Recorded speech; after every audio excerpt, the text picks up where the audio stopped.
Tollywood box office వద్ద అసలైన power తుఫాను ముంచుకొస్తోంది. Power star Pawan Kalyan, mass director Harish Shankar combination లో వస్తున్న most awaited action entertainer Ustaad Bhagat Singh ఈ వేసవికి హిట్ పెంచేందుకు సిద్ధమైంది.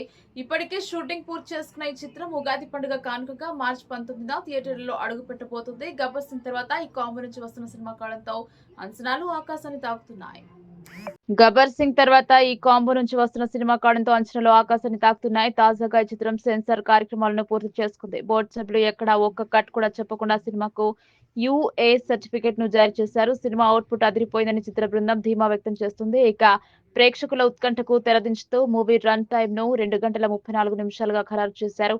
పక్కా కమర్షియల్ ప్యాకేజ్ తో ఫ్యాన్స్ కు కావాల్సిన అన్ని ఎలివేషన్లతో ఉస్తాద్ రాబోతున్నాడని విడుదల చేసిన పవన్ కళ్యాణ్ శ్రీలీల పోస్టర్ స్పష్టం చేస్తుంది. వాస్తవానికి సినిమా మార్చి 26న రావాల్సి ఉన్న టాక్సిక్ వాయిదా పడటంతో వారం ముందే అంటే మార్చి 19కే థియేటర్లలోకి వస్తుంది. అయితే అదే సమయంలో దురంధర్ 2 వంటి భారీ చిత్రంతో పోటీ పడాల్సి ఉండటం ఇప్పుడు ఆసక్తికరంగా మారింది. దురంధర్ 2 ఇప్పటికే పెయిడ్ ప్రీమియర్ టికెట్ల బుకింగ్స్ తో హోరెత్తిస్తుండగా ఉస్తాద్ తన ప్రమోషన్లతో కౌంటర్ ఇచ్చేందుకు సిద్ధమవుతుంది. ట్రైలర్ టీజ్ ఇప్పటికే సోషల్ మీడియాను ఉపయోగ త్వరలో రాబోయే మెయిన్ ట్రైలర్ బాక్స్ ఆఫీస్ లెక్కలను మారుస్తుందని ఫ్యాన్స్ నమ్ముతున్నారు. రిలీజ్ డేట్ దగ్గర పడుతున్న తరుణంలో ప్రీ రిలీజ్ ఈవెంట్ ఎక్కడ ఎప్పుడు అనే ఉత్కంఠ నెలకొంది. వీటన్నిటికంటే ముఖ్యంగా తెలుగు రాష్ట్రాల్లో ప్రీమియర్ షోల అనుమతిపై చర్చ జరుగుతుంది.